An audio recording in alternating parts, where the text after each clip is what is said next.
అందరికీ నమస్కారం. అంతర్జాతీయ కుటుంబ దినోత్సవ శుభాకాంక్షలు అందరికీ. కుటుంబం ప్రకృతి ఇచ్చిన వరం. కుటుంబం బంధనాలు లేని బంధం ఇది.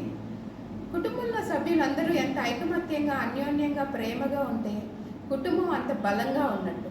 ఎంత బలమైన కుటుంబం ఉంటే మనకి బలమైన సమాజం ఉంటుంది, బలమైన దేశం ఉంటుంది.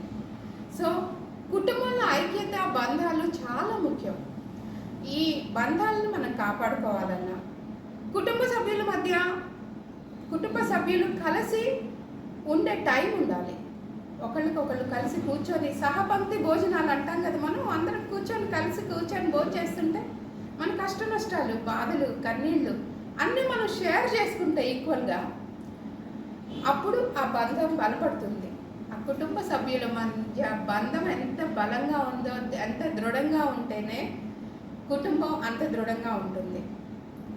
పాత రోజుల్లో అయితే ఉమ్మడి కుటుంబ వ్యవస్థ ఉండేది కాబట్టి ఇంట్లో అమ్మమ్మలు, నాయనమ్మలు, తాతమ్మలు, బాయమ్మలు, పిన్నులు, బాబాయిలు చాలా కలిసిపోయి పిల్లలకి ఎవరికి తోచినది వాళ్ళు నాలెడ్జ్ షేర్ చేస్తూ ఉండేవాళ్ళు, ఎనర్జీ షేర్ చేస్తూ ఉండేవాళ్ళు. పిల్లలతో ఆడుకోవటానికి, మాట్లాడటానికి, కోట్లాడుకోవటానికి, కలిసిపోవటానికి సరదాగా ఉండే రోజులు పాత రోజులు.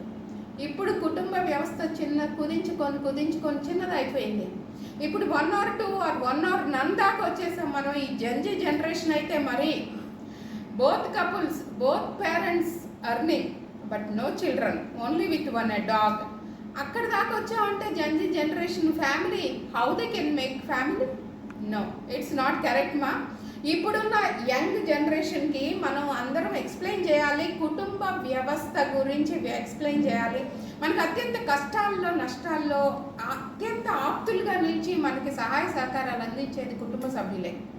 అందుకని కుటుంబం ఉండాలి, పెద్ద కుటుంబం ఉండాలి, మంచి కుటుంబం ఉండాలి, బలమైన కుటుంబం ఉండాలి. అలాగని అంటే చిన్న గొడవలు, కోట్లాట్లు ఎక్కడైనా కామన్. ఇంటర్పర్సనల్ రిలేషన్షిప్ అనేది మనం అనుకున్నంత ఈజీగా మ్యాచ్ అయిపోదు, అప్పుడు మిస్ మ్యాచ్గానే ఉంటుంది. కానీ మిస్ మ్యాచ్లో కూడా చాలా ఆనందం ఉంటాయి. చిన్న గొడవలకే కాపురాలు బ్రేక్ అవ్వద్దు. Don't break the relation, don't break the family. Thank you. ఈ కుటుంబ వ్యవస్థ మంచిగా బలంగా ఉండాలని ఆశిస్తూ, ఆకాంక్షిస్తూ మీ అందరికీ అంతర్జాతీయ కుటుంబ దినోత్సవ శుభాకాంక్షలు మరొకసారి తెలియజేసుకుంటూ సైనింగ్ ఆఫ్ మీ సోదరి doctor Kalpana Panchumarthi. Thank you.